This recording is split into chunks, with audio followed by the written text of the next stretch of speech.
Hello and welcome to Swift Lore. No, we have to start over because you said hello. No, you went hello, and I went to say hi, but it just came out as because you kept talking. Okay, back it up. Abby and Kat were born in 1997 and became best friends when they were 6. Grew up together and started a band and bonded over music ever since. 20 years later, they are all grown up and spend their free time analyzing lyrics. Now here they are talking all about their Lord and Savior, Dr. Taylor Allison Swift. Taylor, if you're listening, we love you. Hello. Hi. Welcome to Swift Lore, the podcast where we talk about the lyrics and lore of our Lord and Savior, Dr. Taylor Allison Swift. I'm Kat. I'm Abby. And we're here to talk about Christmas things, if you can't tell from my hat and the stocking and our little nutcracker dude. Merry Chrysler. It's officially December Happy for crisis. you guys. We still got another week. For us, it's December. Nope. Time. For us, it's November 26th. So since we are jumping into the holiday season, I suppose we're already in the holiday season if you include Thanksgiving. But anyway, since it's December for you guys in the future, we are doing Christmas-inspired songs. So I am covering 'Tis the Damn Season. And I am covering Christmas Tree Farm. And let me just say, when I sat down today, I said, I've actually never heard Christmas Tree Farm because I am a noob. And then I said, well, here you go. And I put it on and I left the room like. And I just sat here like, oh, it's so good. I hated that noise so much. I hated that too, and you better fucking leave it in. You better leave it in. Okay, because it's so jazzy and she sounds so good. And also just like Christmas music in general, I have a love-hate relationship with. There are some that I just can't stand and they're very overwhelming and they're all kind of the same. And this one's just, it's fun and it's cute and it's new and it's Taylor. It's Taylor. So I love that experience. Wait till you listen to the old-timey version. Oh boy. I cannot wait to learn more about this song that I literally didn't know existed until today. And please don't chastise me for that. I mean, to be fair, we'll get into it. We'll get into why I think it's fair that you haven't listened to it. Also, Okay. I pulled up this picker wheel so that we don't have to Ooh. rock paper. Goodbye, rock paper. It was nice knowing you. I feel like, because the problem is that every time you chose paper, or you chose rock. And then, so if I wanted to go first, I would just choose paper. Okay, because I panic and I forget. I know. I forget. And So now we're doing a spinny wheel. okay. We're Spinny spinning wheel, spinny wheel, spins however a spinny wheel spins. Abby's first. Whoa! You've been weeks selected. in a row. Wow. Let's go. Okay, well that's good because mine's sad, so we might as well just get the sadness right on out of the way.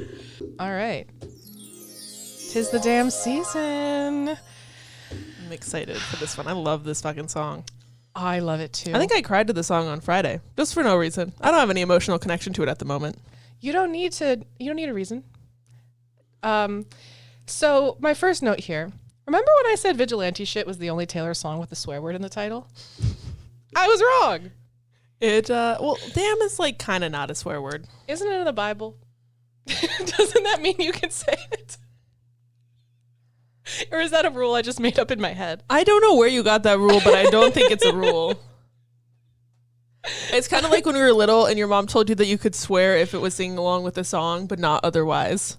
Where it's like it feels like a real rule, but it's actually just a you rule. My parents did not care really if we swore, but I never did, and neither did my brother really, except on Christmas Eve, we had a rule in the house where James and I each got one swear word that we could say on Christmas Eve while we played poker.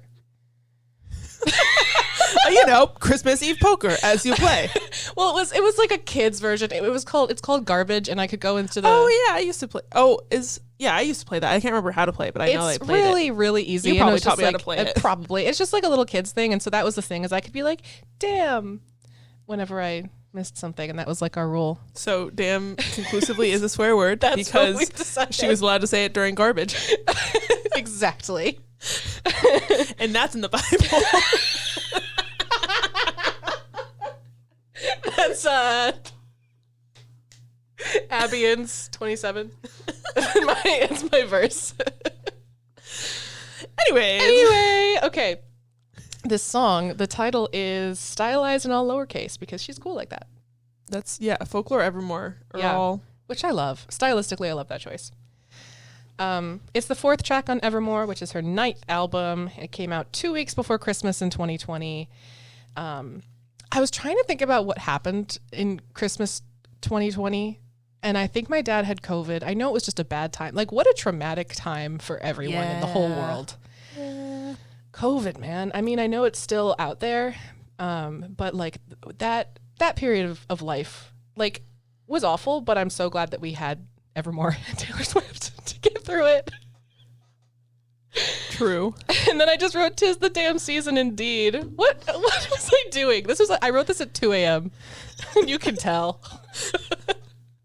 Okay. It's fine. So in the liner notes of Evermore, Taylor said that there's a storyline on the album about a woman named Dorothea who returns to her hometown. It said, according to Wikipedia, it was a town in Mississippi. I will totally mispronounce this, so I'm sorry to Mississippi people. But Tupelo. Sing it like in Dorothea.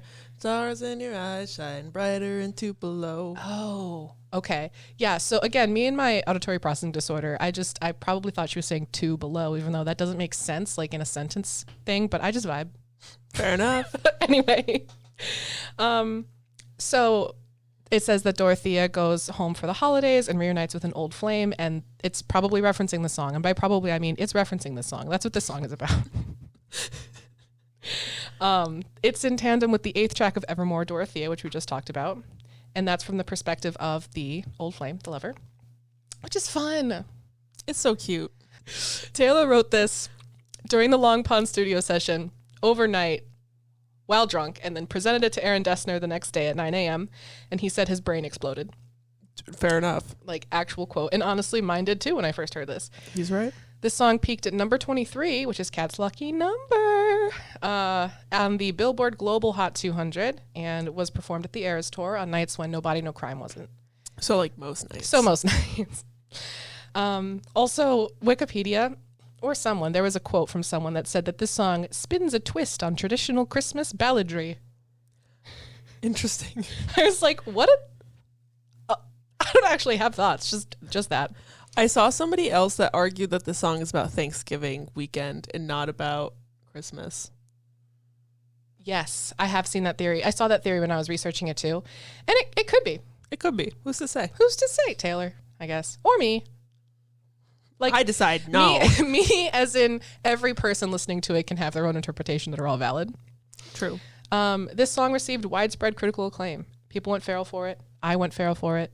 They praised her lyricism and the way that she like really has this nostalgic and vivid picture of this experience of going back to your hometown, reuniting with someone that you used to, like, maybe you still love, but it's weird because it was a past thing. So it's, you know. Also, screaming this at the Eras Tour, fucking banger. This is one of the songs I got Eras Tour amnesia with. I don't remember it. The only thing I remember is just like at the chorus part, just like screaming and doing like. That's all I remember from that song. Was it in the movie? No, okay. Because Haim was there for all the recordings, but also that there's Nobody No Crime got cut anyways. Yeah. So even if they do an extended version, this still won't be in it. Womp womp. Womp womp. Why do I always say coections? Personal coections. Oh my goodness. Okay, personal connections. I just wrote, oh boy, do I dare. Because last year, I call it COVID Christmas. Because last year I got COVID the week before Christmas. And so that period of my life, I was listening to this song a lot. And it's one of those things where you're really sick. And so like things just stick in your brain different. So I don't really remember a lot of things, but I remember this song. So right before I tested positive for COVID, and I'd like to say I didn't give it to anyone. I still don't know who I got it from. Let me just preface the story with that. But the day before I tested positive, before I was symptomatic, an old flame pulled up to my apartment in a truck. Who? It was RX. Oh. RX. I love it. It's like a fucking prescription.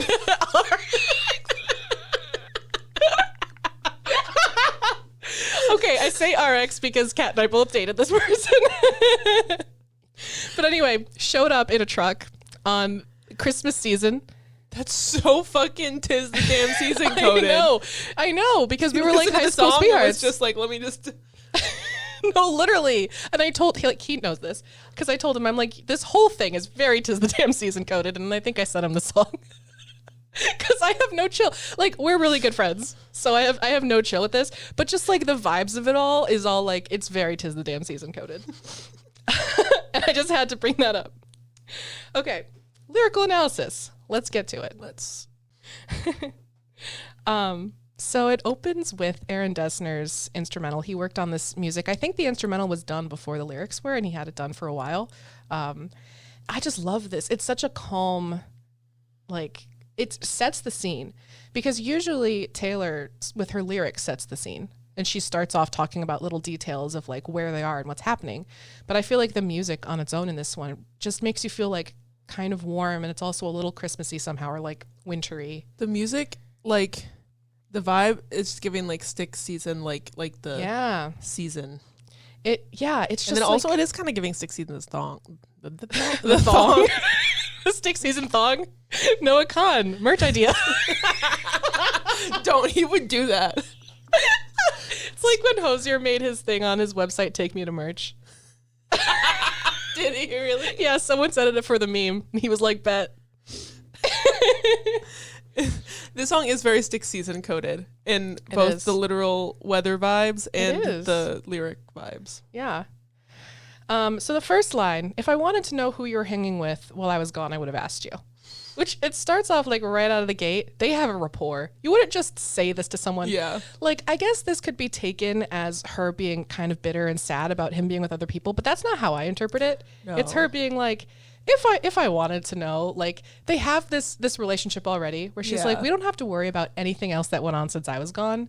It makes me think of like they're having a conversation and he's like telling a story and he kind of like pauses and she's just like, dude, I don't care. Whatever. Yeah, that's how I interpret it's fine. It. It's fine. Seriously. It's cool. It's totally cool. I'm feeling very normal about this. But this whole song is about them putting aside literally everything just to have this special weekend together. It's the kind of cold, fogs up windshield glass, but I felt it when I passed you. So now she's setting up the weather. Specifically, I just wrote, it's cold. Thanks, Abby. So astute. Anyway, so she's using the metaphor of fogging up window glass. Could be referencing a normal window that happens during winter. Could be referencing something a little more spicy.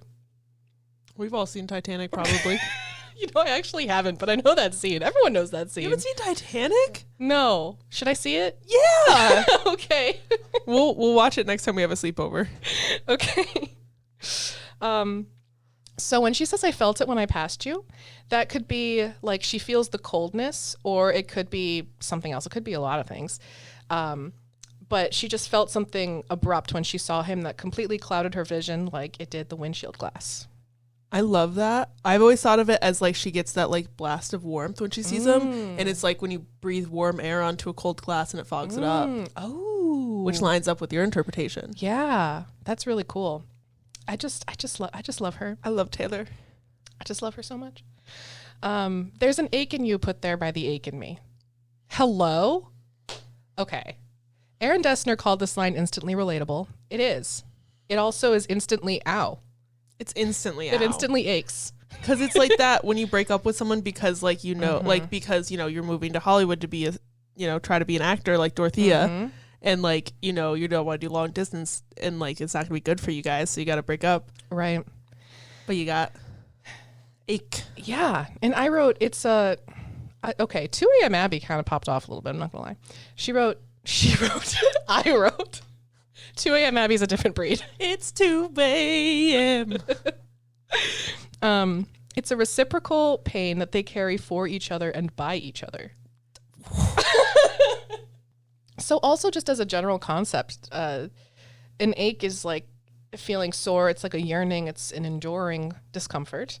And he feels it because she does. Or the ache in her could be commitment issues or other issues that she might have, other baggage, or her decision to leave the relationship in her hometown, and that puts an ache in him.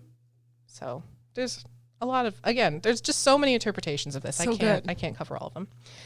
If it's all the same to you, it's the same to me. Like, they know what they're about. Like, water under the bridge. We're both on the same page, or at least she seems to think they're both on the same page about this. Yeah. And it doesn't matter that it might end up hurting them more because it's comforting in the moment. It's just like, we're going to just take advantage of this while we have it sort of vibes. Again, with like, we could call it even. We could just say, I hurt you, you hurt you, I've got an ache, you've got an ache, whatever. We can call it even. You said, I hurt you, you hurt you. Yeah, I've done nothing wrong, but it's whatever. We'll call it even. I hurt me.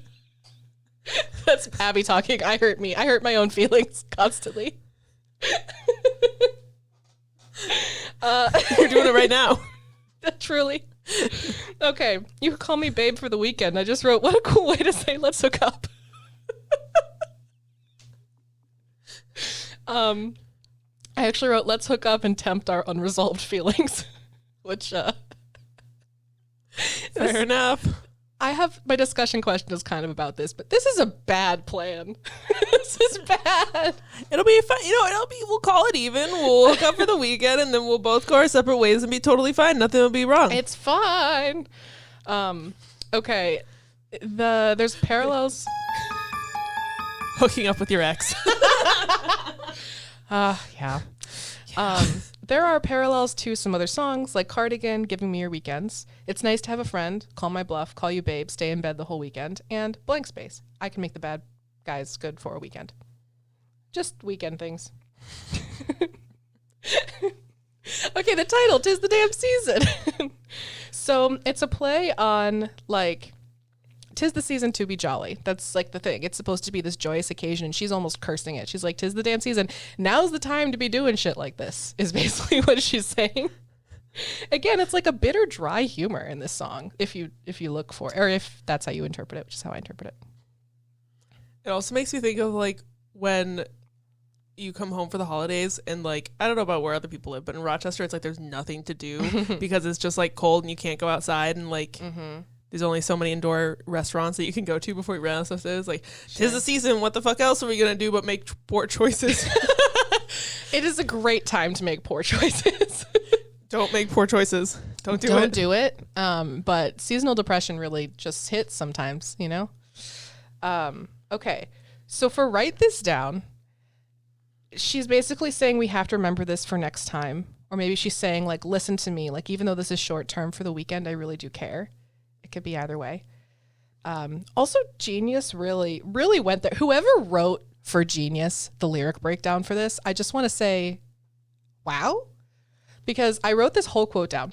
Due to its privacy, Dorothea knows that this relationship will get written out of any retelling of her life, so she begs her lover, the only person who knows about it, to write it down in a desperate attempt to have proof of its existence and keep it permanent as long as possible. Without any scrap of evidence outside of two fallible memories, the world's knowledge of this rare relationship will inevitably fade away. Holy shit. Who did this? Genius.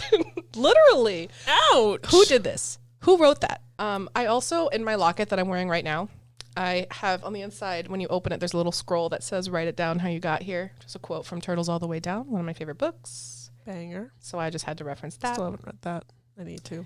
I'm staying at my parents' house, so it's just like, you know, relatable content. Like, I've been in Rochester my entire life, so this song doesn't particularly, like, I don't know what it's like. I even went to college in Rochester. You still stayed at your parents' house during breaks. Yeah, that's true. That's true. And it's definitely just a weird and different feeling, but it's just really relatable. The Road Not Taken Looks Real Good Now is kind of like the Robert Frost poem. Also, I just love that line. The road not taken looks real good now. Yeah, like there's something about when you visit home for the holidays. Like I used to do this a lot because I feel like this is like her first like Christmas back after going out west. Mm-hmm. And it, like freshman year, I remember like the first time I came home, I was just like, I made a mistake going to college. Everything is dumb. Why did I do this? Rochester is so great. Mm-hmm. It's this weird feeling because even though like being a teenager sucks, as we've mentioned, there's also something so nostalgic and like romantic about the time being 17-ish, 16, 17 years old, because being an adult also sucks, but differently. Yeah, and like this song, like being like 18, like you feel like you're an adult, you feel like you're a grown up, and you come home and you're just like, oh my God, things changed. Like I've never been away when things changed before, and now I come back and like things are different, and it's weird. Yeah. Like even going back to my section, like my neighborhood, and just seeing things different, like trees cut down or buildings repainted. Or like you go into your parents' house and you're like, that picture's different. And they're just like, yeah, we just like got a different print. And you're like, this is not right. It's really, it's a strange feeling. But so she chose her path, she chose the road, and now she's looking back on the what ifs and seeing like how sweet and simple it could have been if she'd stayed, if she'd done this and been in this relationship. It always leads to you in my hometown. She really kind of is yearning for this relationship. She's almost like, I wish it could have worked. And when she says it always leads to you, it reminds me of like in every universe except the one that I'm in. Yeah. The what if, like we always end up together, but I chose not to. Owie. Ouch. I parked my car right between the Methodist and the school that used to be ours. Using the landmarks of your town to talk about place is like so, because I mean, I still don't know street names. I've lived here for 26 years pretty much. But like, especially when I was like 18, like trying to describe where things were, I would use landmarks instead of street names because I didn't know street names. So it's like so like classic. It's just so good. Yeah, I love her. Lyrically, this song is so good. Like I'm trying to just get through, but every single lyric I had something to say. It was very, because every single lyric so banger. Good. It's so descriptive. I just love it. The holidays linger like bad perfume. Again, what are you on? What alcohol did you drink, and where can I purchase it? It was probably like $1,000 bottle. It could have been, but also no amount of alcohol will turn my brain into Taylor Swift's brain. That's true. Maybe try drugs.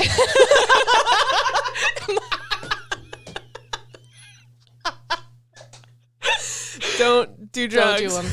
Although that reminds me of the last time we went to the dentist. And my dentist is he's funny. And I was talking about how I can't sleep. He is John Stamos. I was talking about how I can't sleep, and he was like, well, why not? And I'm like, I don't know. My brain just doesn't shut off. And he just looks at me and goes, try drugs. Sometimes I get nervous on airplanes. Oh, gosh. Okay. So for the holidays linger like bad perfume. Okay. Cardigan. I knew you'd linger like a tattooed kiss. I knew you'd haunt all of my what ifs. There's a lot of connections to Cardigan in this. Yes. Which I think makes sense because it's drawing the parallel of that like first love. Yeah. And we know Betty and James end up together, but this is almost like the other side of the coin of like, what if they didn't? Exactly. What if Betty was like, actually, James, fuck you. Right. Except that's not what's happening here, but yeah, that's what I wish Betty did.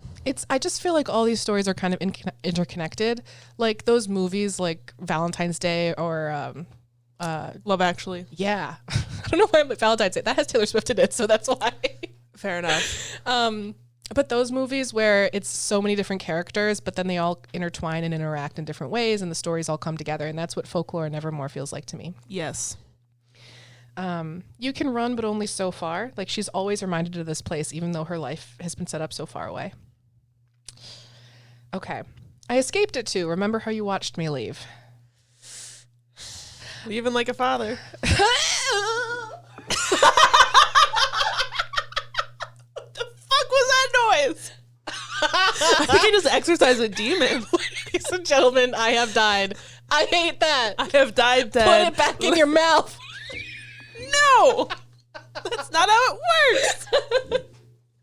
Oh, God, I hate that. Well, that line just, you know. It would already hurt. Now I made it hurt more. Continue. You did. Anyway, new lore just dropped. Remember how you watched me leave? Gives context to how their relationship ended. And it could be interpreted in a lot of ways. But he watched her leave. He had the opportunity to go with her or get her to stay, and he didn't. And then I just wrote, say don't go. So I just like spooky ghost away. Ouch. But also she says, I escaped it too. So does that mean he also left this town and they're just both home for the holidays? Ooh. That's a good question. I feel like he didn't leave Tupelo because of like how Dorothea sounds. But I wonder if he's like away at college and like is, you know, changing his life by like giving himself a new opportunity, something like that. Yeah. But like maybe. Yeah. maybe they're both just escaping their past in their own ways. Because, like, when you go away to college, like, nobody knows you unless you go someplace where you know people. You know how knowing works. But even if you go someplace where you know people, you still kind of, like, reinvent yourself a little bit. So it's like they're both escaping who they are in this small town. Yeah, and they're both home. And that just must feel so strange, as I keep saying. It's so weird to refit yourself into, like, who you used to be when you come home. Because there's a part of it that's so appealing, and the other part of you is like, but I've moved on from this. Yes. I'm trying to remember. There was a Troye Sivan song off of Blue Neighborhood that I used to listen to. I remember listening to it the first time that I, like, drove home in my own car from college. What's the name of the song?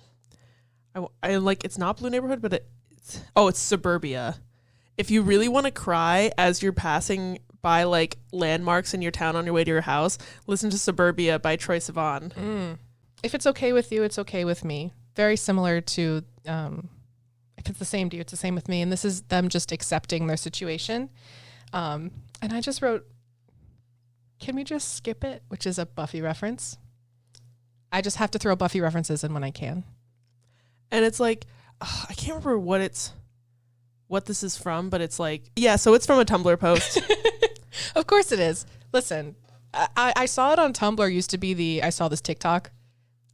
And it's the same shit, different, decade. The Tumblr post, it's from starpiece.tumblr.com. It's, I love when tragedies are like, the love was there, it didn't change anything, it didn't save anyone, there were just too many forces against it, but it still matters that the love was there. The song The One. Oh yeah, I didn't even write that down. Write that down. Write it down. In the words of Taylor Swift, write that down. Yeah, like in The One where she's talking about the greatest loves of all time are over now. Wow, yeah. Wow. We're going to have to remember that when we cover The One. We should write that down. I won't. It's okay. It'll be in the episode. So, okay. So now we go through the chorus again. She adds a little bit more. Time flies, messy as the mud on your truck tires. Like, again, first of all, truck. Got to have a mention of truck. Country bingo. She's like, see, I'm still country a little bit. I mention trucks sometimes. Yeah, so time flies. She's like, it feels like nothing has changed being back when everything has changed. Sick Ed Sheeran, Taylor Swift reference, bro. Thanks, bro. It's always on my mind. Also, Genius popped off again. They said Dorothea is always on her way to somewhere else, and the relationship can never be anything but fleeting and unstable. Just like messy as the mud on your truck tires. Also, Getaway Car. There's a lot of car imagery in this song. Yeah. And like in Getaway Car, she's saying that the relationship's unstable. Like you knew from the moment this happened that this is what it was going to be, is us just in a getaway car. You mentioning Getaway Car makes me think. So on Black Friday was like a couple days ago, we went to Record Archive, which is our local like indie record store. And I purchased Hilary Duff's album. What album did I get of hers? Oh, it's a good one. I think it's her self-titled. Was it self-titled? It's got like a white cover. Anyways, in that album is a song called A Getaway, which absolutely inspired Getaway Car. Absolutely. Put the pedal down, gotta get away. It's traffic in my brain driving me insane, Gotta that song's a banger. It really is. Honestly, I listened to that album and I was like, some of these songs are giving, Disney Channel pop star, but some of them are actually good. James Dean is actually good. I'm going to say that on the internet and I'm going to stick by it. That song is good. Yeah. Do You Want Me? Is that also on that one? That one's good too. There's bangers on this album. Jericho, banger. Yeah. I mean, like, I love you, Hilary Duff. Come on our podcast. Hilary Duff was our first concert for both of us. First concert, first love. I got so overstimulated I left before the encore. Really? It's the only concert I've ever done that for. I remember nothing except dancing to the song Fly. Oh, I don't remember leaving during the encore. My mom complains about it. Or not complains. She's excited that we left during the encore. There was also a huge snowstorm happening. Yes. Massive snowstorm. Yes. Like snow coating the roads, accidents happening, level snowstorm. Yeah, and we were like, is it going to get canceled? And I know I was like, it better not be. And it didn't. It wasn't. We got to see her. I don't really remember it, but it changed my life anyway. I remember coming home and I had a Barbie tape recorder thing that like you could also put tapes in and play it, but like I recorded a 7-minute song about how much I love Hilary Duff, and I like to pull that out as the example of why my parents should have known I was gay at pretty much every major holiday. Anytime Hilary Duff comes up, such as right now. I had the glow stick from the concert in my freezer for like years, and I had a poster of her on my wall until I was like 18. That's incredible. I feel like I have a t-shirt of it somewhere. Oh, I love you, Hillary. We stand Hillary Duff. Now back to the song. Back to the song. Our current blonde icon. Yes. Taylor Swift, Hillary Duff meeting one. I hope putting it's it happened. into the ether. Has it happened? One of you tell us, please. Hillary or Taylor, whoever sees this first. One of you will, for sure, absolutely. I keep getting lipstick on my microphone. I bump into it a lot, too, so you'll see me just, like, bump. Anyway. I don't know why I'm doing that on my head. So she's saying, hear me out. Like, this is my proposition. We could just ride around. Again, getaway car, hopping in the car. She's making it clear that they're not stopping anywhere. This is just, like, a fleeting thing for the weekend. It might also be a little bit of a sex thing because they're both staying with their parents. Oh, yeah. And, that fogs up windshield. Now we get to the bridge. Sleep in half the day just for old time's sake. Like, they're preying on this nostalgia and the good parts of their relationship just to get that comfort and not think about the baggage. Okay. I won't ask you to wait if you don't ask me to stay. I could probably talk about this line for 3 hours, but I won't. I would listen to you talk about it for 3 hours. Because there's a couple different ways that you can take this. He missed his chance to say don't go. That already happened. Now their paths have diverged. And she's saying that she won't ask him to wait around for her until she's either sick of her life or ready to come back and settle down, as long as he doesn't ask her not to go back to the life that she clearly finds unfulfilling to an extent. Like, this is very real to her. Her life outside of this is less real. So she's saying, don't ask me to stay. Do you want water? No. I'd rather suffer. I forgot to offer you a drink before we started. And then I also just noted, I think later I noted it, but I'll say it now. She's saying, don't ask me to stay, maybe because she'll do it if he asks. Yeah. She'll do it, and also because she knows that he wants her to, which I think to her is like, it's enough for me to know it. I already left once, like, couldn't do it again if you vocalize that you wanted me to stay here. Mm-hmm. Oh. Yeah. I can't wait till we cover Dorothea. I know, right? So I'll go back to LA, and the so-called friends will write books about me if I ever make it. Damn.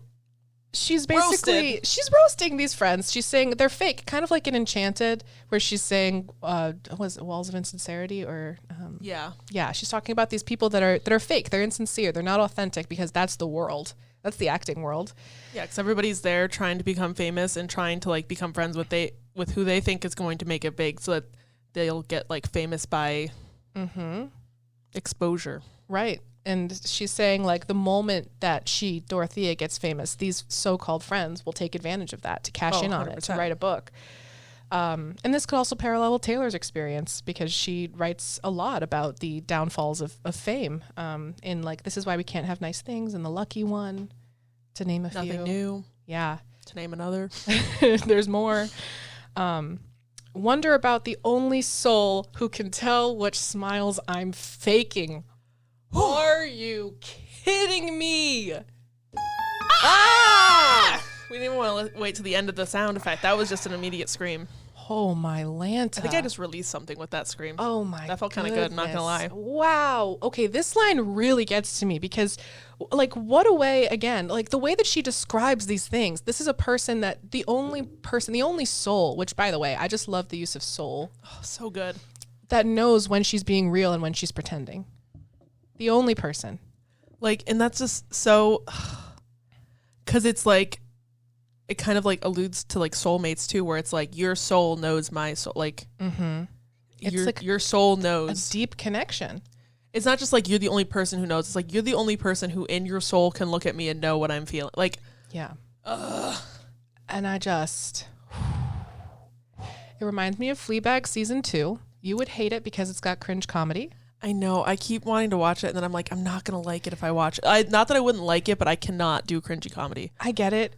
Season 2 is a masterpiece to me, and the people who have seen it, you get it. The girls that get it, get it. The girls that get it, get it. I'm not one of them, as I say often. I also did a comparison to The Way I Loved You. He can't see the smile I'm faking, and my heart's not breaking because I'm not feeling anything at all. So that's like the opposite. Yeah. She has the opposite problem. Okay, we're at my final 3 notes here. So thank you for bearing with me. This song is amazing. The heart I know I'm breaking is my own. She's breaking her own heart for herself. For her dreams. Yeah. And also because she knows it's not fair to him to like ask him to wait or to do long distance or whatever, because she knows like she won't be able to be enough. Yeah. There's probably a lot of other things I could reference about breaking my own heart. But I didn't write it down, and honestly, I'm freaking kind of reminds me of Midnight Rain. Ooh. And I'm not just saying that because that song also reminds me of RX. RX. Okay. Yeah. Okay, you know that same brain meme? I'm talking to the audience now. Do you know that meme that's like, same brain, same brain? Kat and I have a meme where we just change it so it's same X, same X. And the best part is that even though it's like so queer experience to have dated the same like queer person, this is not a queer person. No. And we also like, there's nothing wrong with this person. He's great. No, he's great. Shout out. He's great. He's great. So anyway, to leave the warmest bed I've ever known. Like again. I just thought of something. Truck bed. Oh. That's it. That was the whole thought. But also like I was waiting for something more. Well, it's just like the idea of like they've just been like spending the weekend just driving around in his car and like catching up, and like if they're in Mississippi, they're probably like laying in the truck bed like looking up at the stars, and like that weekend of like laying in the truck bed and just like shooting the shit and like pretending like nothing else exists is like the warmest memory that she's gonna know for like the time, because she knows like after this they're not gonna like probably do it again. I have chills. Chills. They're multiplying. Also, once again, I just wrote WTF genius. They wrote, she's not only leaving him, but the comfort of her youth. Who did this? This song is so coming of age coded. It really is. Okay, so there we go. She says, even though I'm leaving at the end, right before the final chorus, which is her basically saying like, I've made my decision. I will be leaving. Peace out. Okay. Discussion questions. Is this a Christmas song? Maybe. Great. I feel like second question. I'll say more. Don't worry. Okay. I can ramble. I mean, like, I think that it could be a Christmas song, because I was thinking about it since before when I said, like, maybe this is a Thanksgiving song because it's, like, just a weekend. But also I'm thinking of, like, if she isn't away at college, if she's out, like, trying to make it big in LA, it might be that she didn't come home for Thanksgiving and she's just coming home for, like, a week at Christmas. So it, like, might be that she only has, like, a weekend to spare at home. So I think it could be a Christmas song, but it also could be a right after Christmas song. It could be. I forgot what line it was in there, but there was like something about like holidays lingering, like Bad Perfume. Yeah, it could be. So right it's like after. right after the holidays, and it's like it's still like obviously people don't take down the Christmas decorations unless they're a psychopath or moving in 2 weeks until like usually like a week or two after Christmas. So it's like the holidays are still everywhere, even though they didn't celebrate together. The holidays linger like Bad Perfume. I didn't say this before, but maybe it's like between Thanksgiving and Christmas, like right now, for example, where like the holidays still linger like Bad Perfume. Maybe there was an aunt at Thanksgiving dinner who wore Bad Perfume, and she's thinking about that. They're joking like an about inside it. joke for them. Yeah, or it also could be like Bad Perfume, kind of like the Christmas music that you hear every year that starts playing everywhere, and so it's just lingering. Yeah. So I love every single lyric of this song. I love it so much. Second question. How do you feel about Dorothea's proposition? Like, do you think it's fair for her to just ask them to only be together for one weekend? I don't think that it's fair, but I think that it's the only way that either of them can move on. Oh. Because like both of them, like obviously he is also in it.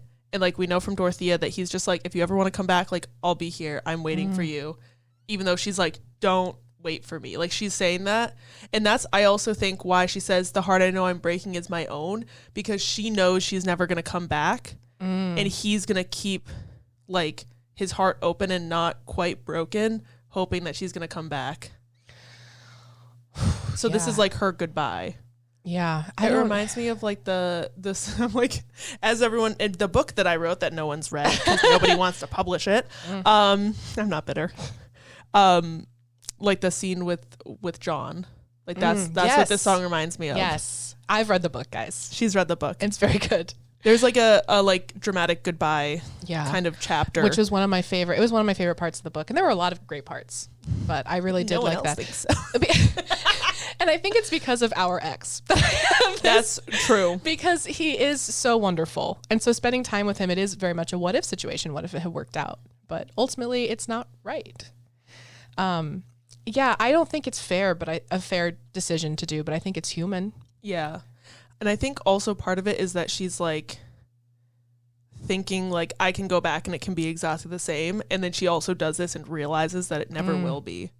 So like without doing this, she never would have been able to let him go the way that he deserved to be let go, because she would have still been holding on. And like, it's one thing if he's still holding on when she's like made it clear that like, I can't like make you wait for me. Like that's not fair.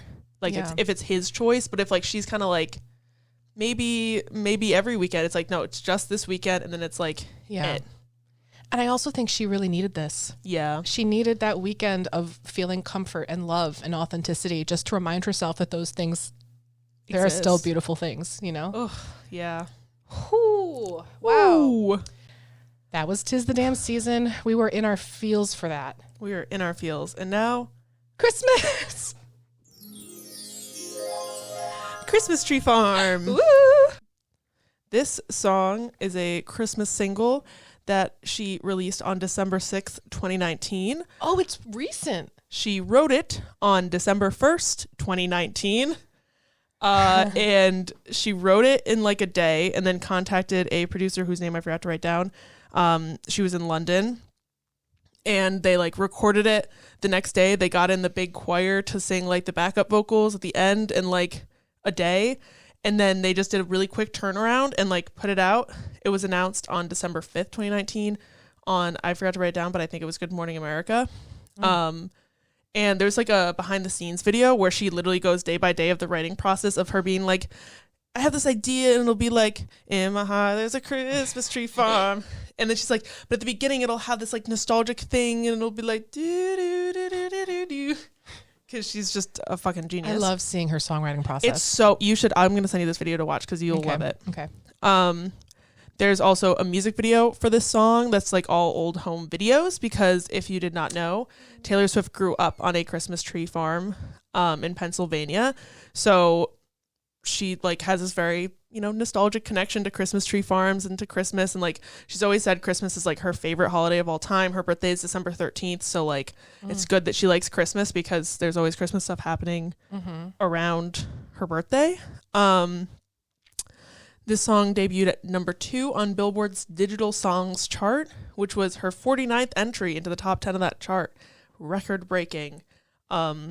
That's not like the big chart, it's just one of Billboard's many charts. It also debuted at number 59 on the important one, actually, Billboard Hot 100 chart, which made her the female artist with the second most singles ever on the Hot 100 at the time, behind Nicki Minaj. She has since surpassed Nicki. And it also debuted at number 5 on the Billboard Adult Contemporary chart.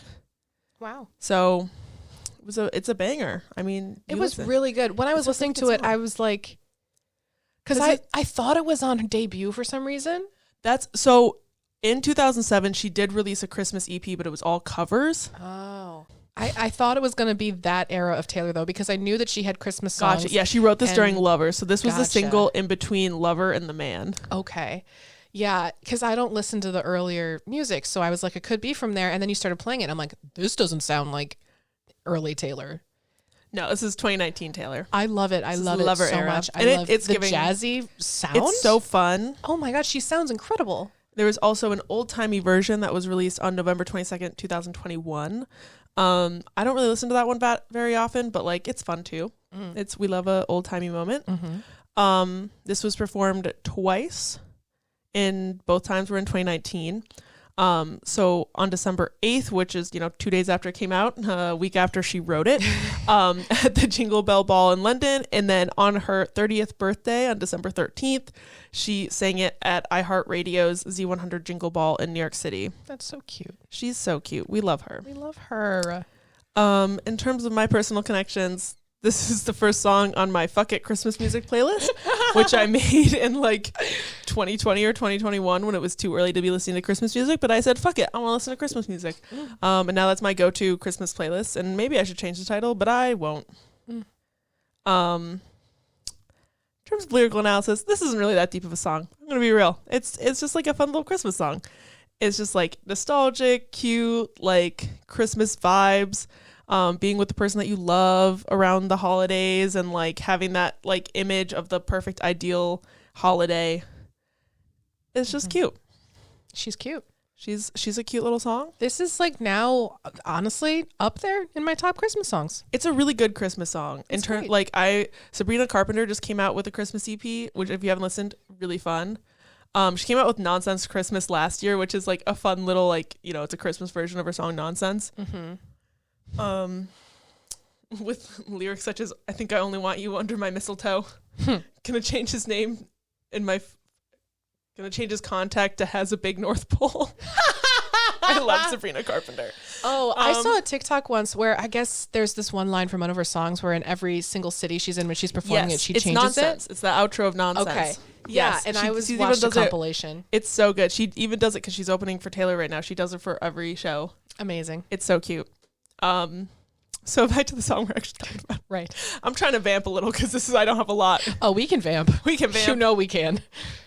My winter nights are taken up by static, stress, and holiday shopping traffic. I think a lot of times the holiday season, instead of being happy and joyful like it is when you're a kid, you grow up and it's just oh my God, I have to buy presents. Oh my God, I have to figure out how I'm going to go to 18 holiday parties and remember to not drink too much on Christmas Eve and blah, blah, blah. And then also if you've ever gone to a mall around Christmas time, war zone. I went to Black Friday in person once. Never again. It's a lot. It's a lot. Very overstimulating. So overstimulating. And also the deals aren't as good as they used to be for Black Friday. You might as well just buy it online. Exactly. I did all my Black Friday shopping online. Except for the Hilary Duff CD that you got at except for the Hilary Duff CD and this was my purchase at the Record Archive. It was the Hilary Duff CD, greatest hits of the Foo Fighters, and a Barbie sticker. And that's just me as a person. Honestly, that's all you need to know. I love the Foo Fighters. I've seen them live before. I'm seeing them live again this summer. I genuinely like everything I purchased. None of it was gifts. It was all for me. Yep. I love also, it. if you live in Rochester, go to Record Archive because they have so much Taylor stuff. Yeah. I love Record Archive. They also get another tangent. Taylor has a list of indie record stores that get signed CDs of hers whenever she releases stuff, and Record Archive is always on the list. I have a signed copy of Red Taylor's version from there.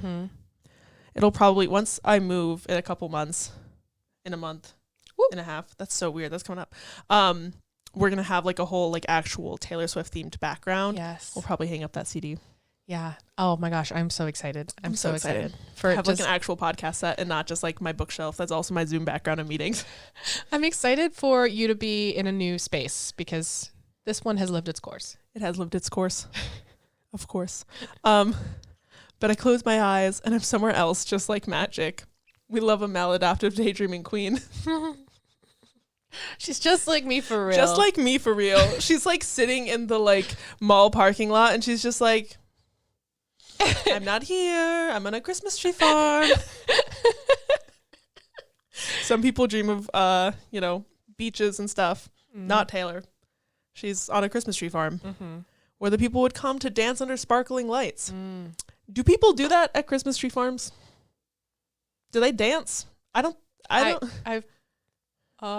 not in my experience. Not in mine either. Here's my experience with Christmas tree farms. I would like to hear it. Every year I wake up.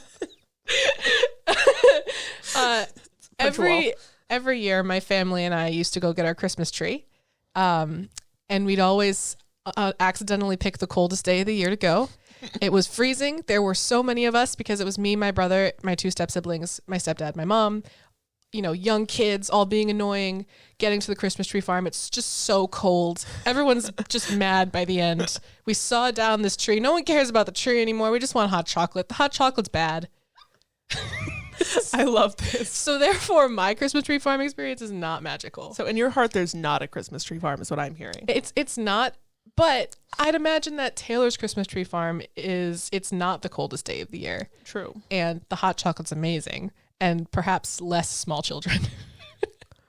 True. The children are they're in the town. They're not even here. Okay, great.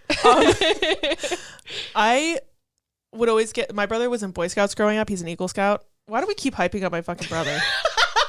Anyway, so every year we would get our Christmas tree from like the Boy Scout troop because they would do their Christmas tree sale. That's where they got like most of their fundraising money for the year. And so we would always get like a real Christmas tree. And then like a few years ago, my mom was just like, they raised the price of the Christmas trees for the troop. And my mom was just like, we're getting a fake fucking tree. We're not paying like whatever the price is now. Because also we get a really big tree. We usually get like a 12-foot tree because my parents have really high ceilings in their living room. So we just got a fake one. And then I'm afraid of heights. So every year we have to wait until my brother is home for Thanksgiving to put it up because I refuse to help with the lights at the top because standing on the ladder gives me a panic attack. It would do the same for me. So we're in that like together. To put on the lights, you have to like pass it around. And I'm just like, I don't have the balance to like throw and then catch. Like I'm not there. I would personally fall. Personally, me, broken neck. It's not very Christmassy. ER trips, not Christmas. In my heart, there's not an ER visit. Although you can't spell Christmas tree farm without ER. That's true. That's how that spelling works. Anyway, continue. Bundled up in their mittens and coats. I think it's fun that she chose mittens and not gloves because like I saw this comedian the other night, Earl David Reed. I love him. He was doing a bit about how like nobody can look badass in mittens. It's like I'm giving you the middle finger. You don't know. Like I love that joke and I'm fully just repeating it from his show. Oh, he's so great. Funny. You should go see him if he ever comes because he does like mostly crowd work. So every single time you see him, it's a different show entirely. Wow, that's great. Yeah, he's great. But I just thought that was funny that she chose like mittens and not gloves because it's just like mittens are like just like so soft and cozy and like nobody looks mean when they're wearing mittens. They're just like, hello, I'm at a Christmas tree farm. Every single time they put on mittens, you have to say it or else. I haven't worn a mitten in God. That's because you. Been a while. That's why you don't know what to say. Yeah, I and the cider would flow. Why did she choose cider and not hot cocoa or like and the cocoa? Because would the hot flow? coco's bad. Of course, right. She was like, actually, you know what? I don't think Abby would like that line. I don't know if it's a Pennsylvania thing. Like I know hot cider is like a thing everywhere, but like cider is not the first thing that pops into my mind for Christmas. Eggnog is not as pretty to sing. But she could have said and the cocoa would flow and hot cocoa would flow. And that was the same number of syllables. That's true. Look at me giving songwriting advice to fucking Taylor Swift. I know better. Sweet dreams of holly and ribbon. Mistakes are forgiven. So Hallmark.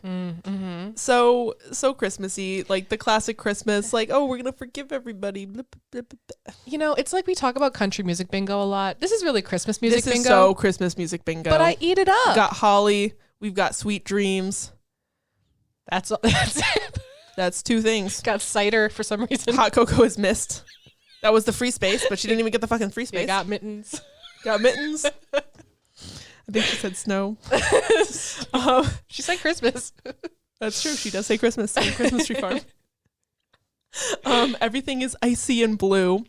I saw on Genius they connected this to Paper Rings and Lover off of the album Lover, which is what she was, what she was promoting at this time. The Bridge of Lover, like My Heart's Been Borrowed and Yours Has Been Blue. And then also in Paper Rings, in the winter in the icy outdoor pool, You went in first, I went in 2. I'm with you even if it makes me blue. So there's also that it's like romanticizing the icy and blue. Yeah. Whereas in those other songs, like icy and blue are kind of negative-ish. I'm about to get yelled at for not knowing what this is from, but the don't want no other shade of blue. Is that Peace or Hoax? I think that's Hoax. I think it's Hoax. So yeah, blue. Blue. My favorite color. I love that for you. Also the color of her eyes. True. That's true. There you go.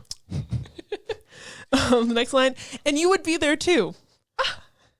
This kind of sounds like an afterthought, like when you're telling someone your ideal Christmas moment and you're like, yeah, and obviously you would also be there. I didn't mention it because it's so obvious that you would be there too. Obviously, you two would be there. You're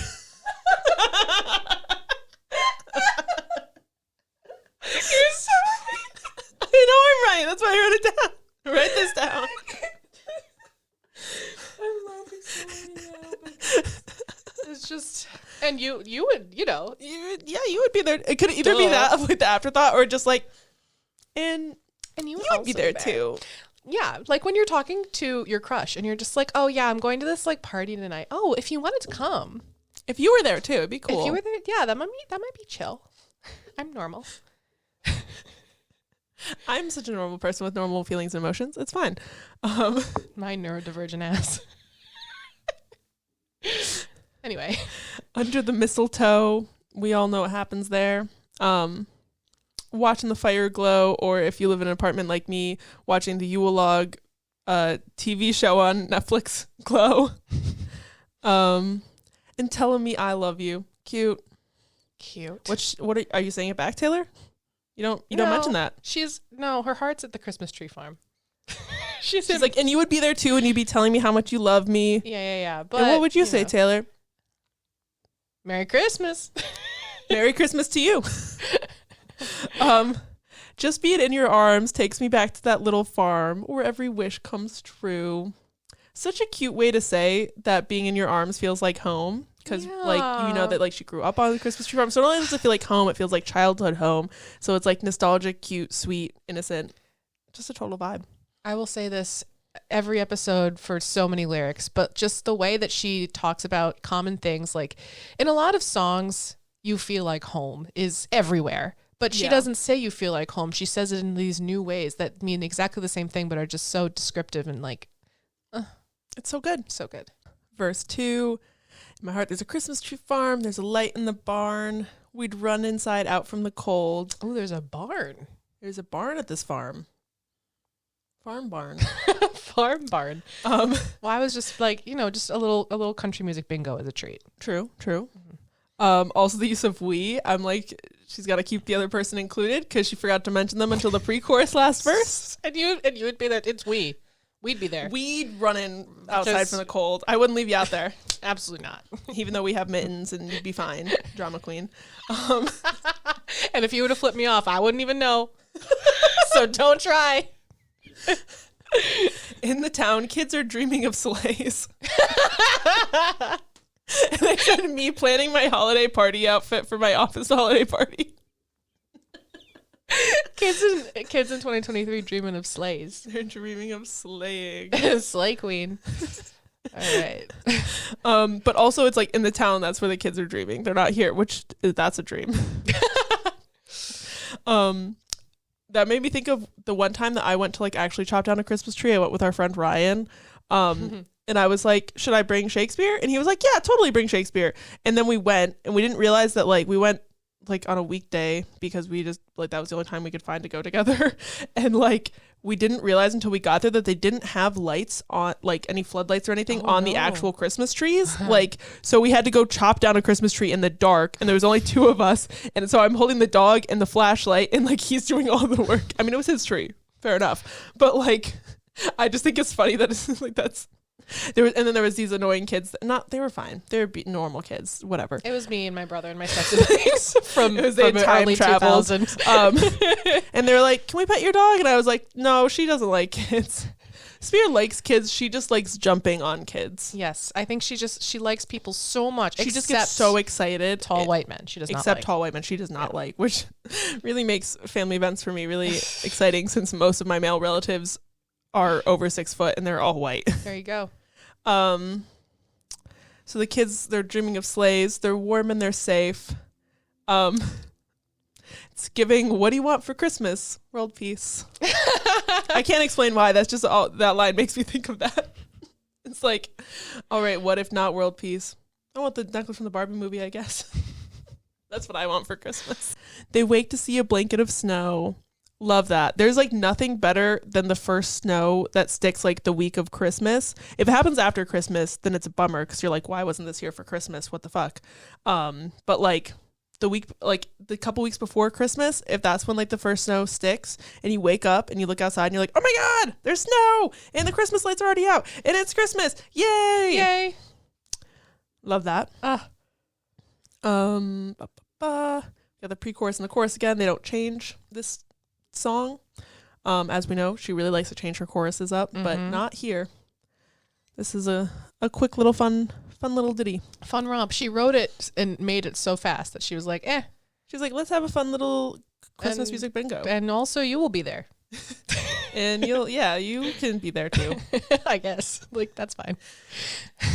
And the bridge, when I'm feeling alone, you remind me of home. Aww. Cute. She really is recovering from that first verse.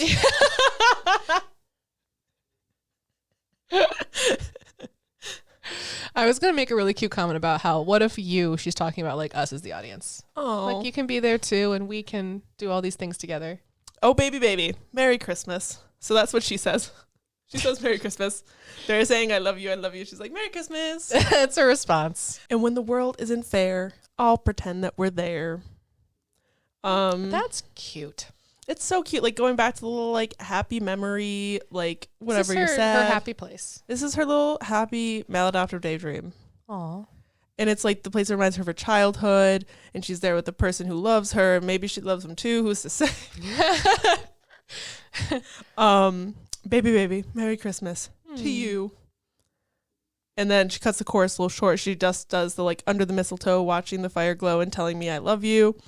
And then she does say I love you in the outro. So we love that. That's what I got about Christmas Tree Farm. Just a quick little cute. Quick little thing. I love this song. I'm so glad cute and fun. I listened to it now. I can't believe I hadn't heard it before. I know. It's like I said, it's the first song on my Christmas playlist. Wow. Because like when I want to start listening to Christmas music early, it's probably because I want to listen to this song or like another pop girly song. Yeah. My discussion question. Do you think realizing that she grew up on an investment property took away some of the Christmas magic? Cat coming in and ruining Christmas. What? Her parents were like stockbrokers. They didn't live on a Christmas tree farm for the vibes. Oh my Lanta. That's so funny. You really just came for Christmas's throat. Well, I'm saying, do you think that it ruined the Christmas magic? I hope not. I want her to have her happy place. I'm so sorry, Taylor. But it probably did a little bit. My watch keeps buzzing. She's a very conscious queen. Like, she knows these things. True. But I think it's like separating the art from the artist, like separating the capitalism from the happy place. Yeah. And also, I feel like a lot of this, like, you know, she can't really go back to the Christmas tree farm because, like, other people live there. Like, don't go to this place and, like, bother the people that live there. It would be weird. But, like, you know, she gets to, like, look back on it and, like, have these, like, cute little memories, and it's a vibe. That's what I got to say about that. I have a discussion question about this song. Go for it. What's your Christmas tree farm? Oh. That's a good question. What is my Christmas tree farm? Like, your happy place.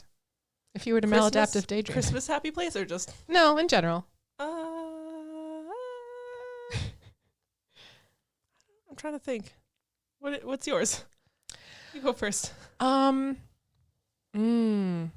Okay, so there's a couple. The roof of my childhood home. Oh my God. Because I used to have a window that we would climb out of and just lie on my roof. That's so cute. And that, I think about that a lot. That was really nice. And then there's like London. London was everything to me. I can't wait to go back. True. Portland and Seattle, West Coast, great. But I don't know if that counts because that's not as specific. It can count. Why not? I'm trying to think what mine is. I'm trying to think of like a cute childhood memory that's like, I don't know. I guess like, I don't know. Cat doesn't have a happy place. This is not my beautiful house. This is not my beautiful life. And the days go by. I don't even know, man. I'm trying to think of stuff. Tell us what your happy place is, and also, Kat, keep thinking on it. If you don't have a happy place, I know that I have one. I'm just trying to think of what it is. Okay. Well, because I'm trying to think of like a childhood one specifically. So, as the counselor here, I always my go-to question when there's like a quiet moment in the room is I ask people what they're doing for self-care, because that's important. And I think the holiday season, just on a very quick, lightly serious note, I think the holiday season can be really hard for a lot of people. So, just making sure to practice self-care and think of yourself during these trying magical Christmas times. Yeah, that, and also just remembering or thinking about what your happy place is, because that's kind of fun and cute. Yeah. I think mine is my like New Paltz grad school apartment, because I loved that apartment. Ooh. And like it was like my first like grown up apartment. I only had one roommate and not 6. And then also I could look out the windows and have like a view of like the New Paltz mountain skyline. Like there's a specific ridge that's like famous. So I think it's that. That's really nice. My hint song is, you're never going to guess what song I'm doing. Take Me to Church by Hosier. Mine is going to be Little House by Amanda Seyfried. And that's it for us. Oh, we didn't get to talk about Travis Kelce's tweets where he spelled squirrel wrong. Oh my God. But I just want to say that that's so cute and great. It's so good. I love that somebody was like, let's see if he was problematic. And he's just like, about to go to Olive Garden with my dad. Hashtag schmackin'. Like, obsessed with that. I love that. So there's that. Merry Chrysler. Happy Crisis. Or whatever holidays you may be or may not be celebrating. Happy winter, season. Maybe. And we'll see you next week. See you next week. Woo-hoo. Crispy high five. Crispy high five. Christmas high five. Christmas. Let's not Christmas it. That laugh like started fake and then wasn't anymore. Okay. All right. Yes. We are one and done. Amazing. Look at us go. Woo! It's like we're on episode 10. I started, those My Ideal Hunger Games lineup TikToks have been going around. Uh-huh. I started one when I was drunk, but all that I have is that District 7 lumber includes Groot. So, and I love that. And that's what I write when I'm like, drunk. Genuinely, that's my favorite thing. And she wrote "'Tis the Damn Season," and that's why I don't have any Grammys.